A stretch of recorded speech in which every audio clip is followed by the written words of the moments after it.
청와대 특별감찰반 비위 사건에 대한 파장이 커지고 있는 가운데 대검찰청의 감찰이 본격화되고 있습니다. 검찰은 파문의 출발점이 됐던 김 수사관이 민간 사업가로부터 접대 등을 받았는지, 이 업자를 위해서 경찰 수사에 영향을 미치려 한 건지 등을 파악하는 데 주력하고 있습니다. 또 검찰은 오늘 김모 수사관 외에 함께 복귀한 수사관들 중 일부도 부르는 등 조사를 확대해 나가고 있습니다. 정원석 기자입니다. 대검찰청 감찰본부는 오늘 청와대 민정수석실 산하 특별감찰반에 파견됐던 수사관들을 불러 조사했습니다. 비위 의혹이 제기된 김모 수사관에 대한 조사 내용을 넘겨받은 지 사흘 만입니다. 앞서 청와대 공직기강 비서관실은 김 수사관이 평소 친분이 있던 건설업자 최모 씨와 근무 시간에 골프를 친 것으로 파악했습니다. 최 씨와 김 씨 등은 각자 돈을 내고 골프를 쳤다고 주장하는 것으로 전해지지만 돈의 출처 역시 감찰 대상입니다. 다른 비서관실의 특감반 직원들을 불러 골프 등 향응을 제공했는지 역시 조사 중입니다. 업자 최 씨는 현재 경찰청 특수수사과로부터 뇌물 혐의로 수사를 받고 있습니다. 김 씨가 최 씨와 관련한 수사 진행 상황을 경찰로부터 파악하려 한 경위 역시 감찰에서 밝혀내야 할 부분입니다. 또 김 씨가 자신의 담당 부처였던 과학기술정보통신부로 전직하기 위해 영향력을 행사했는지도 파악할 예정입니다. JTBC 정원석입니다. 조국 수석을 해임해야 한다. 또 반대로 조국 수석을 흔들면 안 된다. 이것이 야당과 여당의 대표적인 반응이죠. 이 소식은 강희연 기자가 취재했습니다. 취임 100일을 맞아 열린 기자 간담회에서 더불어민주당 이해찬 대표는 특별감찰반 비위 논란에 이렇게 답했습니다. 야당의 정치적인 행위라고 봅니다. 그 사안에 관해서는 아무런 연계가 있거나 그렇지는 않습니다. 사안의 크기는 그렇게 큰 사안은 아닙니다.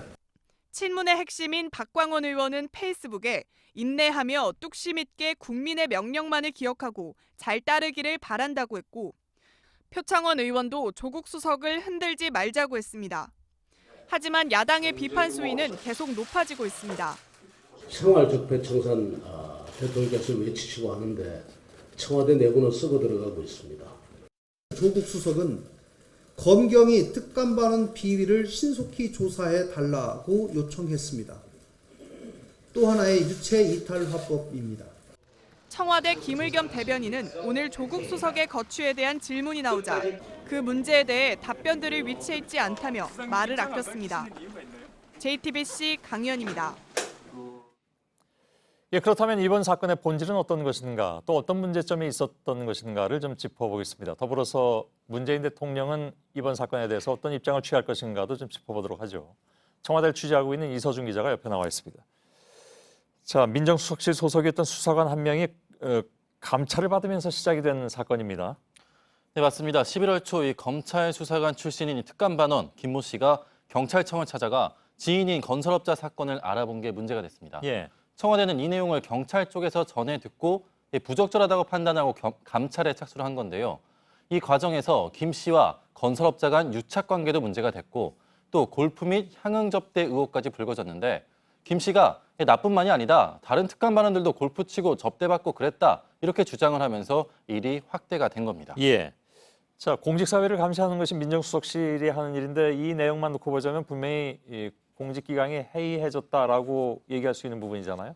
네, 말씀하신 것처럼 이 특별감찰반은 공직자들의 비위와 그리고 기강회의를 감시하는 역할을 합니다. 그런데 이 감찰반원이 이 감시하는 권한을 이용해서 비위를 저지른 겁니다.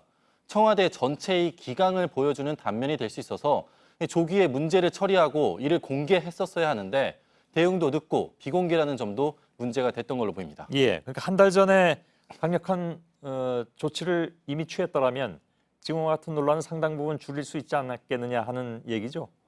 언론에 이런 내용이 보도될 때까지 청와대는 사실을 공개하지 않았습니다.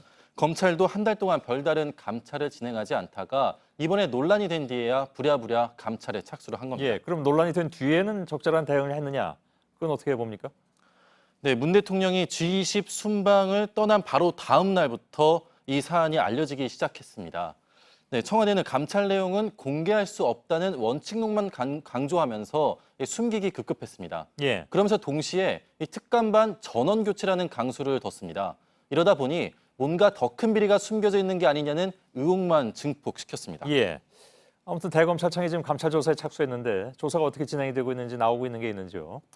네, 저희가 취재를 해보니 현재 대검으로 이첩된 비위 혐의는 3가지입니다. 아직까지 추가된 거는 없다고 하는데요. 예. 현재까지 민정수석실 내에 조직적인 비리가 아니라 김 씨의 개인적 비위들이어서 조국 수석이 책임질 사안은 아니라는 게 청와대 내부의 기류입니다. 예. 하지만 검찰이 복귀한 수사관들을 전방위로 조사해서 새로운 혐의를 찾아낼 경우, 그러니까 이 돈거래 같은 게 나오거나 할 경우인데 그렇게 된다면은 국면은 완전히 달라질 수도 있을 것입니다. 한 가지만 더 알아보죠. 문재인 대통령이 해외 순방에 나선 직후에 이 얘기가 공론화됐다고 했잖아요. 보도가 되고. 그럼 문 대통령의 입장은 무엇이냐도, 그러니까 돌아와서 어떤 조치를 취할 것이냐도 관심사가 아닐 수가 없는데 어떻게 예상이 됩니까? 이번 사안이 불거진 뒤에 문 대통령이 페이스북에 글을 올렸습니다. 예. 2일 새벽인데요. 국내에서 많은 일들이 저를 기다리고 있음을 잘 안다. 믿어주시기 바란다라고 썼습니다. 이에 대해서 조국 수석 책임론을 얘기하는 게 아니냐라는 보도들도 있었는데 예. 청와대 취재를 해보니 특감반의 비위를 엄격하게 조사해서 그 결과를 낱낱이 공개하겠다는 뜻이며 조 수석 책임을 묻겠다는 뜻은 아니라고 했습니다. 예. 제가 취재한 청와대나 이제 여당 관계자들도 모두 일관되게 이렇게 말을 하고 있습니다. 예, 알겠습니다. 그러나 아까 얘기한 대로 또 다른 내용들이 나올 경우에는 어떻게 될지 모른다 하는 것을 일단 덧붙여서 생각을 좀 해봐야 될 것 같습니다. 예. 이서준 기자였습니다.